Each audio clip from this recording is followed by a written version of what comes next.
We are living at the end of an empire because it became too big and too totalitarian to hold itself together. Let's get into it. And so we have basically these tiny little Politburos, these commissars installed in every corporation, every educational institution, called HR managers, right? And it's literally their job to make sure that at no time anyone involved in those organizations makes a statement against kind of the ruling party. My name is Casey. I have been a husband, father, conservative man, and therapist for more than a decade, and I believe that Auron MacIntyre in his book, The Total State, was right. We are witnessing the end of a great era of Pax Americana, but if you would like to help nurture and foster a future of faith, fatherhood, and freedom in America so that the next generation can have the blessings of freedom, please like, share, and subscribe. We can do this together. Let's get into my book review of The Total State by Auron MacIntyre.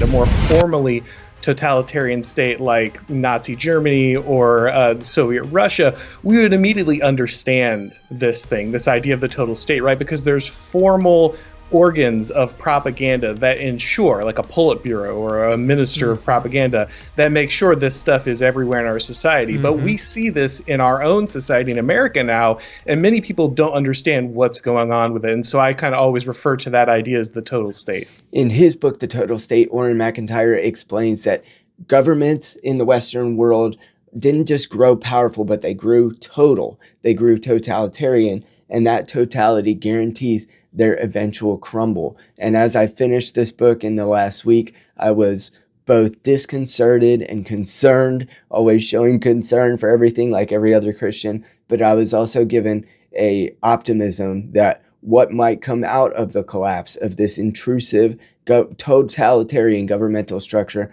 might actually be a more fruitful future, although it is going to come with some pain first. What America was supposed to be about was about federalism, was about creating local and community expectations and norms. And so that if one state says, we don't want to participate in this, they have that option. But of course, the way our government operates now, the 10th Amendment hasn't really existed in a very long time. We don't really operate in a federal system at all at this point. We still have a few remnants that help maybe states like Florida protect themselves in a way that other countries didn't allow regions to do. But in general, we do not have that different regional autonomy that would allow people to kind of protect themselves from that centralized government power. MacIntyre makes the case that the government that we live under no longer tries to enter into specific domains of life, but it tries to enter into the entirety of life, which includes the collapse of the line between public and private settings in our society. It replaces the moral authority with a bureaucratic structure and proceduralism, which ends up causing everything to run more slowly, less efficiently, and less efficacious than it should. It governs our populations rather than persons. So it considers the totality of GDP goes up, money counter goes burr, instead of what the individual needs and freedoms are of the populace. It absorbs or displaces families, churches, and other local institutions, which is really at bare bones. The root of why this country was founded was to have freedom to gather in Christian settings and church settings, gather and protect our families, and to have local institutions which were fruitful for the populace. And all of those things have been overtaken, at least in Auron MacIntyre's opinion, by the total state.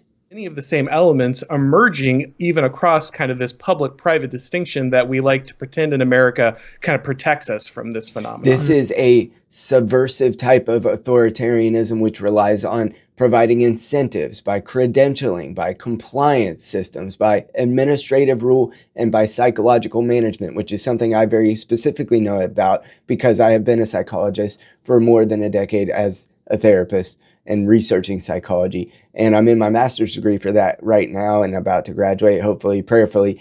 But this psychological dictates that have come about in the last 13 years, as I've covered many times on this channel, have been controlled by the state narrative. Truthfully, the liberal world order narrative has been what's driving the psychological systems in our country. And I can prove that by showing you the APA page of journals that they're highlighting and that they're giving clout to because they specifically push the liberal world order narrative and tell you that it's psychological That's why we truth. see so many radical leftists line up now with corporations and government offices and all the people that they pretended that they used to hate, because they have the same social goals. They want to see the same thing. They want to see the destruction of parental rights. They want to see the consolidation of power into these mass organizations. They just want to see it happen quicker. They want the promises of the revolution to happen right now. The state isn't just collapsing because it is somewhat incompetent. It's collapsing because it's too ambitious to survive. The modern state attempts to coordinate all of these things: complex economies, global supply chains, cultural meaning, mental health, and moral norms. No bureaucracy can handle all of those things all at once, and the expansion, partly through our tax dollars and partly through just raw power, the expansion creates new points of failure. And if you've ever worked for the government, you know that they fail erratically and with persistence at whatever tasks that they try to do. Even when they complete a task, when they do something correctly, they do it at a cost to the society, which is way more than the private sector would have ordinarily cost to, perform an action.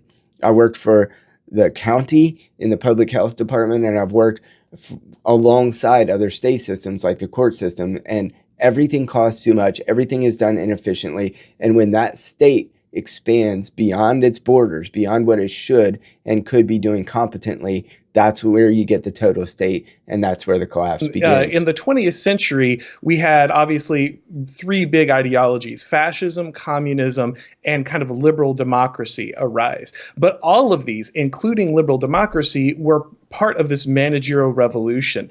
It was this idea that everything needed to be systematized. Science needed to control every aspect of our lives. Everything could be micromanaged. Our previous political orders used to rely upon shared moral foundations. Now it's just proceduralism and credentialism. And that's what Auron brings out in this book, is that the procedure is the purpose. And if you can just lose tasks and goals within the proceduralism of the total state, then in fact, the populace will begin to not come to expect the types of protection, the types of provision for things like public services, public works, even as to go as far as the things like roads and policing that actually the state should accomplish, have begun to erode because the procedure is the purpose, and that procedure is often broken, incompetent, and not timely. Though inside the United States, we've had a number of different groups kind of try to oppose this bureaucracy in certain ways, because they always had basically the same goals as that bureaucracy. They only ended up accelerating that stuff. So again, that's why you see people like the New York Times. This is why you see Occupy Wall Street have these positions. This is why you have a band called Rage Against the Machine who has all the same opinions as the CIA. Worse than all that, and this is where you can make a good case that there's maliciousness in the works when it comes to the way the state operates, because it has marginalized things like family authority, religious institutions, local governance, and informal social bonds. Think of things like Girl Scouts, Boy Scouts, the VFW, and other organizations such as those which America used to utilize to do a great many of the public service projects, a great many meeting of the civil and societal needs. All those things have been deferred to the state. And when the state takes over all of those, it erodes the purpose of things like the Girl Scouts, the Boy Scouts, American Heritage Girls, Big Brothers, and as a matter of fact, because so much of the funding now comes from the state and through tax dollars, the state can dictate in many ways how these organizations are operated. Here's where this book actually made me optimistic, but also afraid for my children and afraid for their generation. What follows the collapse of the total state likely is fragmentation, regional power centers. So different parts of the United States might take on different cultural institutions. They might even take on different governance than the total state would have. There's interest-based governance, so all the people moving to Florida are doing it for the purposes of the type of polity that comes from Ron DeSantis and others in those regions, whether it's the state senators, the representatives from that region. There's an expectation what they're going to get when they move there. That's why it's being flooded. Tennessee is a similar thing. And yes, if the total state collapses, there will be extreme discomfort, economic instability. That's why I moved my family to the country. That's why we began raising our own food. That's why we began raising chickens. That's why I've worked to protect my children with using my Second Amendment rights, among other things. There will be political conflict. We're already seeing that with the death of Charlie Kirk, with the attempted assassination of President Trump, and there will be periods of disorder. We are living through perhaps the cusp of that period of disorder, and the Leviathan will not fall quietly or quickly. The truth is that in some way, state power will always be wielded. Right. And so this simply going with, I just want to destroy it, I just want to be left alone, is also a very tempting and understandable, but serious, I think, mistake by the right. Because if you're not in power keeping these people from taking control, they will do so, right? If the Leviathan is to fall, if the total state does collapse, when it breaks down, how people and communities are prepared are going to be very important. So those things that are rooted in family, faith, local responsibility, and real social institutions are going to be of extreme importance. The greatest flex that you can have is having a great relationship with your neighbors, knowing that they will protect you, and vice versa, if and when any period of transition were ever to transpire. The total state is not eternal. It never has been throughout history. It never will be until God returns. But the end will test everything, and it will be replaced by a new system. Can we engineer one that will be fruitful for the future of faith, family, and freedom that I'm praying for, and I'm praying that my kids get to enjoy?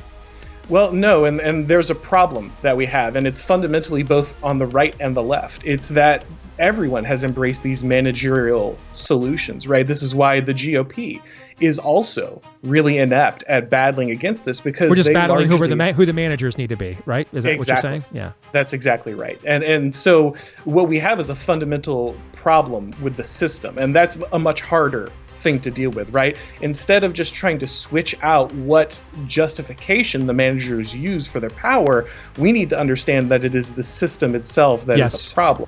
And that is a much harder climb for people to kind of accept. The most dangerous lie of modern politics isn't that the state can save us, it's that it will persist forever. We are living through perhaps the collapse of the total state, at least according to Auron MacIntyre in his book. Highly recommend you read it if you believe that we can optimistically approach a future that can do faith, fatherhood, freedom, and family with fervor. Please like, share, and subscribe. I'd love to have your support in doing that.